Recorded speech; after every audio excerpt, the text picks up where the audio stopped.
Hi, welcome to the leaflet. I am Nehmet and we are here with Ms. Jaising, who was representing an intervener in the Sabarimala case called Happy to Bleed. So we are here to talk to her about the judgment in the case which was delivered today by the Supreme Court. Hi ma'am. Ma'am, I'd like to first know from you that in this judgment that has now made the entry of women between the age of 10 to 50 accessible in the Sabarimala temple, what is the biggest takeaway from this case, in your opinion? Far too many. I'm personally happy about the fact that Justice Chandrachud accepted the argument that I advanced that exclusion of women from temples is a form of untouchability, which is banned by Article 17 of the Constitution of India. It's very important because this is not about temples alone. Women are also excluded from the kitchen. They're excluded from social intercourse in the home, in society during the period when they menstruate. And I think the country should understand that that's not acceptable anymore. And women, menstruation should be treated like part of life, which is what it is. In fact, as you know, in one of my conversations with Anand, what he was telling me is that, it's the body's way of excreting what you don't need and keeping yourself healthy. So what is the purpose of calling it pollution? And I think it was very important for the court to recognize that.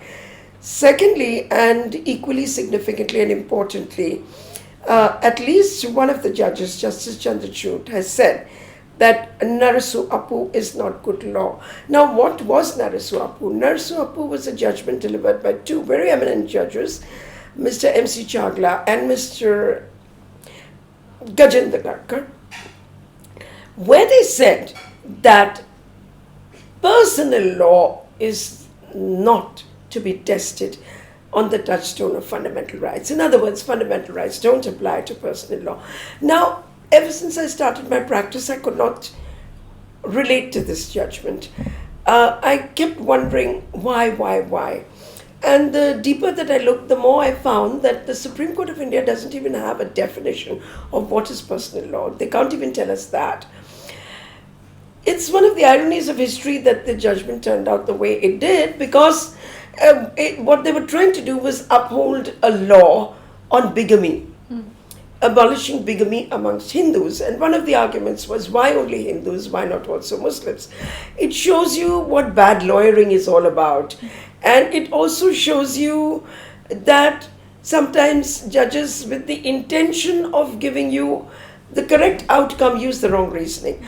Anyway, this was way back in the 1950s, and we had to live with this judgment. So what was the consequence of this judgment? It entrenched uncodified Hindu laws. It entrenched all uncodified laws in the realm of family. It entrenched custom and tradition, which was then supposedly outside the framework of fundamental rights. And I have often said that this judgment treats personal law as an island outside the Constitution of India. Now, personal law, again, is a euphemism, because personal law does not disproportionately impact men. It disproportionately impacts women. In fact, it privileges men over women. So that's the second most important takeaway.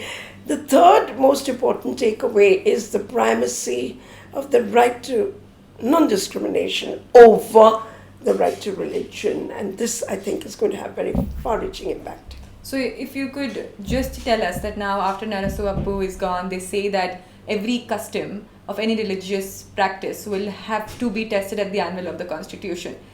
Taking this with the fact that gender discrimination or discrimination of any kind will not trump any religious practice, how does this impact the developments that are happening in the Supreme Court or any other cases that are currently pending in the Supreme Court? Well, the first thing you should understand is this is not just about temple entry. It's about gender. It's about how the Supreme Court sees the interface between gender and religion. I would go a step further. It's not even just about gender.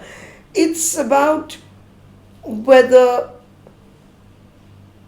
the Constitution of India is going to be interpreted in the light of the right to freedom of religion, or whether the other provisions of the Constitution are also going to be taken equally into consideration. So I feel that not only will it impact pending cases such as Kulrukh, where a Parsi woman has been denied the right to enter a fire temple, a lot of personal laws which discriminate against women. I mean, for me, one of the biggest issues is that the Hindu Marriage Act doesn't explicitly say that the consent of a woman is required before she enters into a marriage.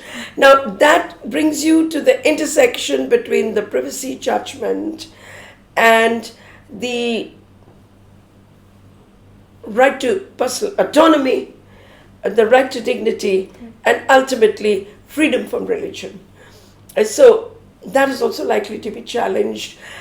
It moves you closer to a secular dispensation in the realm of marriage and divorce. Talking about secularism, that is something which was heard in Justice Indu Malhotra's judgment when she was reading her opinion out in the Supreme Court. So she was the only woman on the bench, and she gave a dissenting opinion where she said that the practice which says that women in the age of 10 to 50, which is the menstruating age of a woman, it's okay if they are disbarred from entering a temple.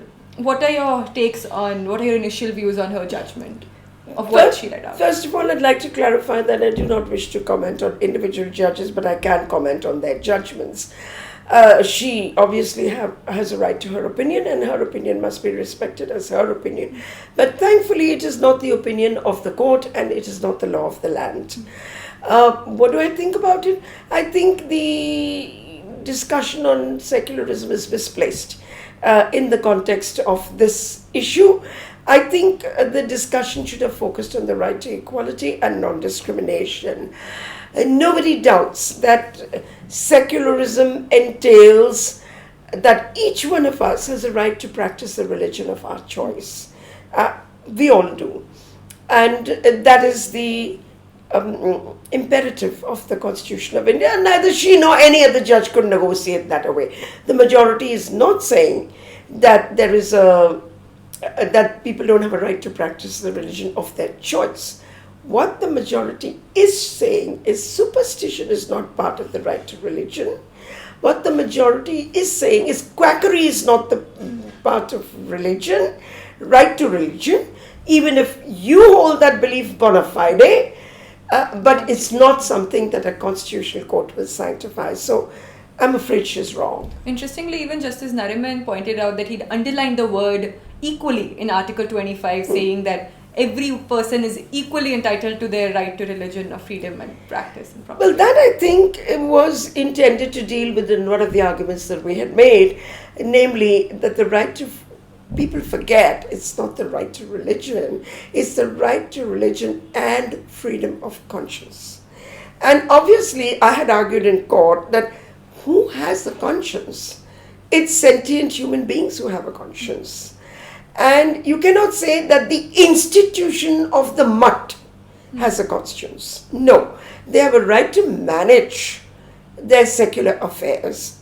But equally, in the process of management, if they do something which violates the fundamental right to equality, the court has the right to intervene.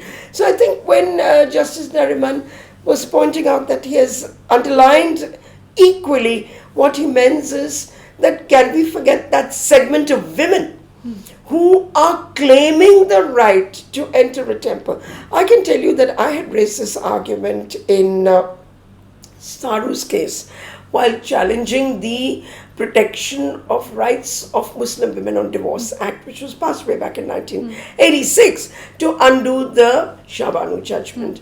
And there I had said that you are telling Muslim women that you have to opt for your religion or for the secular law of under the CRPC, section 125, because virtually you're imposing an unconstitutional condition on your right to maintenance by saying, well, if you do, then you are not in the framework of religion. You're outside. You're virtually telling that person, you are not in Islam.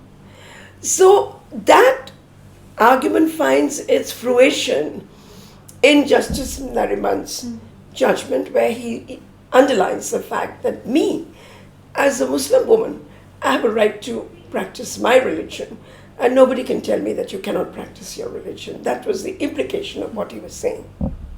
In other words, I think women are saying that we are entitled to both. We are entitled to religion and to equality. Correct. You cannot take away, at the behest of religion, you cannot take away my equality. Thank you, Ms. Jaising, for this lovely conversation. Thank you all.